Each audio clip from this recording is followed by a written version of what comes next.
Hello everyone, this is Shaman. Welcome to my channel SG TUTE. In the last lecture, I have explained about programming language, types of programming language and translators. If you have not visited yet, then you can see the link in the I button or in the description. Today we will start with a topic Introduction to C. Now what is C? C is a language developed by Dennis Ritchie in 1972 at Bell Laboratories located in USA. Initially it was developed to be used in Unix to overcome the problems of previous languages such as B, BCPL, etc. तो हमारी जो पुरानी languages थी जैसे B और B C P L ये बहुत ही लो language थी. इनका एग्जीक्यूशन जो होता है बहुत ही टाइम कंज्यूमिंग होता है. तो डेनिस रिची इन दोनों लैंग्वेजेस में इम्प्लीमेंट्स कर रहे थे and he developed a new language which is C. Now the features of C. It has a standard rich library which means अगर हमें कोई भी फंक्शन चाहिए अपने प्रोग्राम में या फिर मैक्रो डेफिनेशन और एल्गोरिथम और एनी अदर थिंग तो हमें ये लाइब्रेरी प्रोवाइड करती है. Second, it is a mid level language. Since it is a mid level language it uses a translator that is compiler. अब which compiler? It can be Xcode, clang, GNUC compiler or any other according to your operating system, whether it is Windows, Mac OS or Linux or any other. It is a portable language. अब portable मतलब let's say हमने कोई भी एक programme बनाया अपने system पे.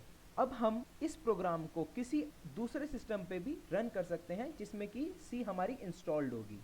And we can say that it is a platform independent language. If we're talking about its speed, it is a very fast language and the execution of a program take very less time. It is an extensible language which means it supports the custom syntax and the operations. It is a structured oriented programming. अब जैसा कि इसका नाम बता रहा है structured oriented मतलब कि ये किसी भी प्रोग्राम को एक स्ट्रक्चर्ड व्यू दे देती है with the help of functions, loops, block structures, iterative statements or any other things to make it more efficient and easier to understand. Next is procedural programming.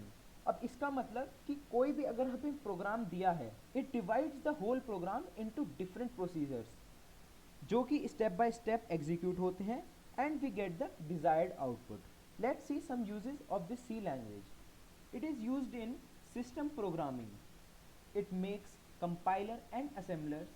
It is used in developing operating systems, whether it is Linux, Windows, Android or any other. Some text editors, database management systems and in developing the games. Now to write a program, we should know what is the structure of C program कि मतलब हम क्या क्या लिखें उसमें, coding कैसे होती है या फिर हम किस टाइप का कोड लिखें. So here is the structure of C program. It involves documentation section which includes link section, definition section and global declare system. अब लिंक सेक्शन और डेफिनेशन सेक्शन जो होते हैं ये हमारा कंट्रोल करता है pre processor. I will make a separate video of this pre processor.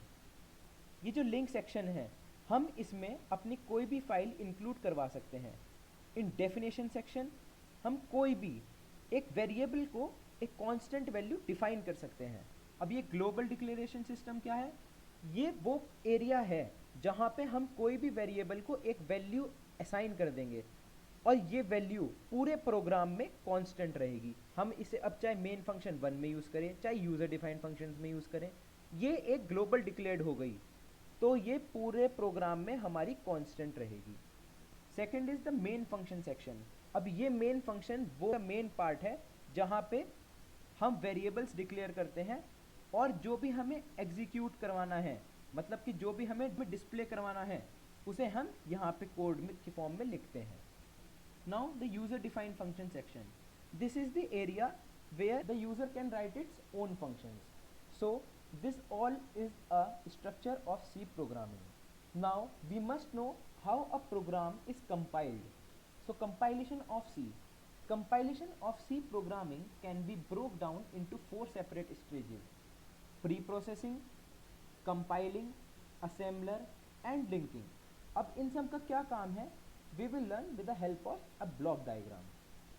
Let's say हमने कोई भी एक प्रोग्राम बनाया, हमारा वो सोर्स प्रोग्राम है। अब प्री प्रोसेसर का क्या काम है, ये हमारे पूरे प्रोग्राम को डिटेक्ट करता है और इसमें जितने भी कमेंट्स होते हैं वो इन सबको रिमूव कर देता है। हमने अगर कोई भी फाइल इंक्लूड करवाई है तो ये फाइल इंक्लूजन करता है, कोई भी मैक्रो एक्सपेंशन है तो उसे डिफाइन करता है, और कोई भी कंडीशनल स्टेटमेंट्स हैं इसमें तो उसे कंपाइल कर देता है। अब ये सब काम करके ये आगे फॉरवर्ड कर देता है कंपाइलर को। कंपाइलर के पास आया सोर्स कोड जो कि इसको पूरा कंपाइल करके असेंबलर के पास आगे फॉरवर्ड कर देता है। अब असेंबलर का क्या काम है, असेंबलर हमारा असेंबली लैंग्वेज को मशीन लैंग्वेज में कन्वर्ट कर देता है। तो ये यहाँ पे मशीन लैंग्वेज से कन्वर्ट कर देता है इसे ऑब्जेक्ट कोड में। अब ऑब्जेक्ट कोड हमारा एग्जीक्यूटेबल कोड नहीं होता जो कि कंप्यूटर नहीं समझ पाता। So we require a linker which converts this object code into the executable machine code. Finally, we get a desired output after the execution of this program. तो हमारा इस तरीके से ये कंपाइल होता है पूरा प्रोग्राम और हमें डिजायर्ड आउटपुट मिलता है फ्रॉम आर इनपुट। अब कंपाइलेशन तो मैंने समझा दिया। आप सोच रहे होंगे ये source code, object code, executable machine ये क्या है। सो source code is a set of instructions and statements written in any programming language. ये कुछ नहीं है, सिंपल से रूल्स हैं और स्टेटमेंट्स हैं जो कि एक प्रोग्रामिंग लैंग्वेज में लिखी हुई हैं। This source code is later translated into machine language by a compiler. जैसे कि मैंने कहा था कंपाइलर जो है एक हाई लेवल लैंग्वेज को कन्वर्ट कर देता है मशीन लैंग्वेज में, तो बस इसने यही किया है। Object code, object code refers to a code that we get as an output after compilation of a source code. ये वो कोड है जो कि कंपाइलर ने असेंबलर को दिया। The code is not directly executable and it is an intermediate code between the source code and executable code. अब जो हमारा सोर्स कोड होता है वो होता है जो यूजर ने प्रोवाइड किया। ऑब्जेक्ट कोड कौन सा है, जो कि कंपाइलर ने दिया असेंबलर को। अब ये एग्जीक्यूटेबल कोड तो है नहीं, तो it is an intermediate code between source code and executable code. The last is the executable code. This code can be executed by a computer. It cannot be used by humans and is used to perform various operations on a computer. Linker program links all the object code files into a single executable file. देखो ये कुछ नहीं है, ये एक machine language है जो कि 0 और 1 की फॉर्म में होती है और ये इजीली एग्जीक्यूट हो जाती है कंप्यूटर से। जैसा कि ये 0 और 1 की फॉर्म में है तो ह्यूमंस तो इसे बिल्कुल नहीं पढ़ सकते, ना समझ में आने की और ना ही कोई एरर फाइंड कर सकते हैं इसमें।